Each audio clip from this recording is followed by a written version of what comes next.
बहुपद का मानक रूप, standard form form of a polynomials. हम लोगों ने बहुपद चैप्टर 2 सीरीज की शुरुआत की थी। बहुपद चैप्टर 1 में मैंने कुछ आपको बातें बता दे रखी थी। कृपया अगर उस वीडियो को आपने नहीं देखा होगा तो प्लीज़ वो वीडियो देख कर आइएगा, तभी आपको समझ में आएगा कि बहुपद को कैसे पहचानते हैं और बहुपद का स्टैंडर्ड फॉर्म क्या होता है। चलिए वीडियो को शुरुआत करते हैं। सबसे पहले हम देखेंगे बहुपद का मानक रूप।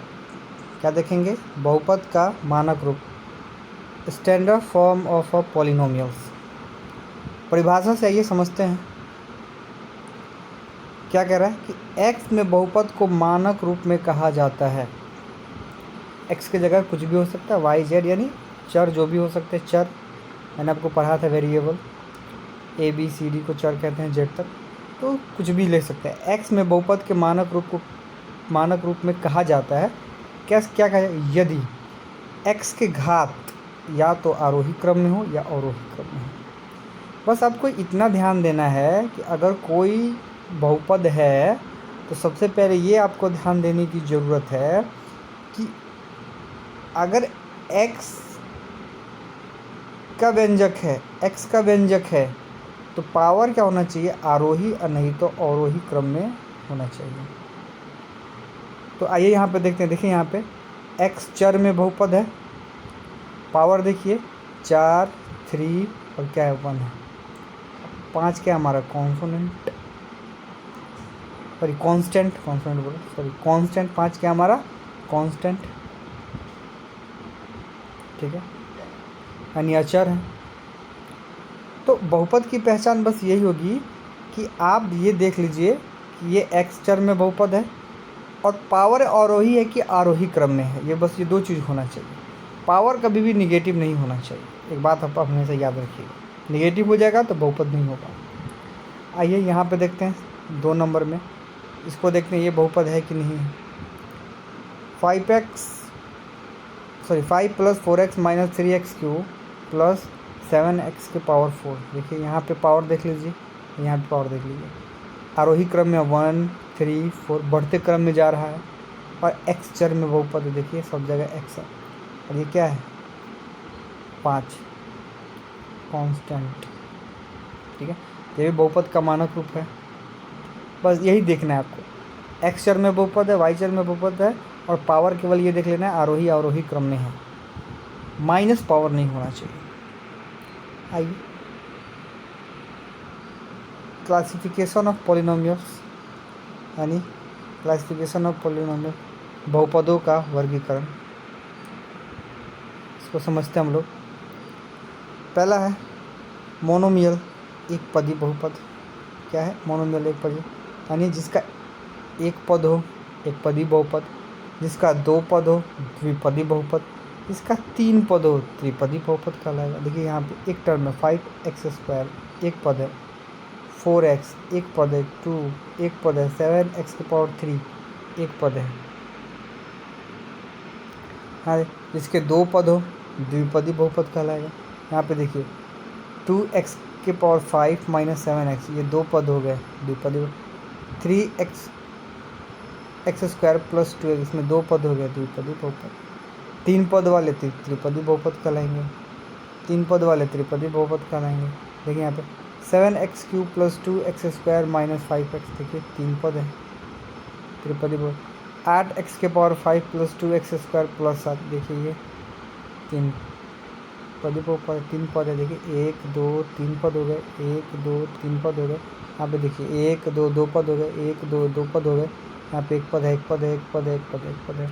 आइए आगे बढ़ते हैं।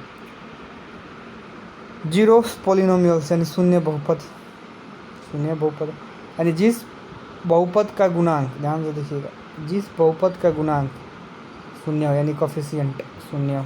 आइए यहाँ पे देखिए x⁴ है, लेकिन इसके साथ जो कांस्टेंट है वो 0 है। x⁴ 2 है, लेकिन इसके साथ 0 से मल्टीप्लाई हो रहा है। x⁵ है, देखिए ये भी 0 से मल्टीप्लाई हो रहा है। x⁴ है, ये भी 0 से मल्टीप्लाई हो रहा है। x है, ये भी 0 से मल्टीप्लाई हो रहा है, यानी इसका कोफिशिएंट कितना है? 0 है। जैसे मैंने लिखा 7x², तो मैंने पूछा है कि 7x² का कोफिशिएंट बताइए, तो 7x² सॉरी 7x² लिखा, तो मैंने पूछा आपसे x² का कोफिशिएंट बताइए, तो क्या हो जाएगा 7 हो जाएगा। मैंने हमसे पूछा 2y, तो मैंने पूछा y का कोफिशिएंट बताइए, y का कोफिशिएंट बताइए, क्या बताइएगा, तो यहाँ पे x² का कोफिशिएंट बताइए 0, x² का कोफिशिएंट बताइए 0, x⁵ का कोफिशिएंट बताइए 0, x² का कोफिशिएंट 0, x का कोफिशिएंट बताइए 0। अगर कोफिशिएंट अगर 0 है यानी उसका गुणांक अगर 0 है तो शून्य बहुपद कहलाएगा। कांस्टेंट बहुपद यानी अचर बहुपद, जो एक संख्या हो, कौन संख्या हो, जो एक संख्या हो और एक ही पद हो, यानी कोई एक नंबर हो, यानी नेचुरल नंबर कोई हो, और एक ही रियल नंबर हो, और कोई एक ही नंबर हो बस। देखिए यहाँ पे 2, 5, √3 ये सब अचर बहुपद है। अब देख लीजिए 8 अचर बहुपद हो गया, √2 अचर बहुपद हो गया, और एक टर्म है, केवल एक ही पद है, और √3 अचर बहुपद हो गया, √2 अचर बहुपद हो गया, 9 अचर बहुपद हो गया। क्या है, x अचर बहुपद है? नहीं, x अचर बहुपद नहीं है, क्योंकि ये चर है, वेरिएबल है, ये अचर बहुपद नहीं है। गिनती की जो संख्याएं होती हैं वही अचर बहुपद होती हैं। ठीक है, चलिए, आई होप ये मेरा वीडियो अच्छा लगा होगा।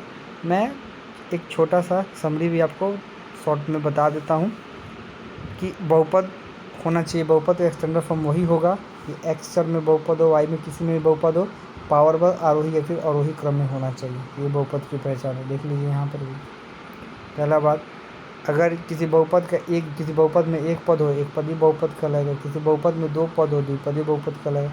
किसी बहुपद में 3 पद हो तो त्रिपदी बहुपद कहलाएगा। देख लीजिए 1, 2, 3 तीन पदी बहुपद। कोफिशिएंट मैंने सिखाया आपको, क्या सिखाया मैंने आपको। अगर मैंने लिखा 3y², मैंने पूछा कि y² का कोफिशिएंट बताइए, यानी गुणांक बताइए, तो क्या बताइएगा 3 बताइएगा, तो ये इसका कोफिशिएंट हो जाता है। जिसका कोफिशिएंट अगर 0 हो तो 0 बहुपद कहलाएगा, यानी 0 पॉलिनोमियल्स कहलाएगा। और कांस्टेंट बहुपद यानी गिनती की कोई एक संख्या हो और एक ही पद होना चाहिए, तो क्या कहलाएगा, कांस्टेंट बहुपद कहलाएगा। आई होप मेरा ये वीडियो आपको अच्छा लगा होगा। तो अगर इस वीडियो से आपको थोड़ा बहुत भी हेल्प हुआ है तो प्लीज़ वीडियो को लाइक सब्सक्राइब कीजिए, और चैनल पे आए हैं तो लाइक ज़रूर कर दीजिएगा, शेयर कर दीजिएगा तो और भी अच्छा। चलिए, जय हिंद।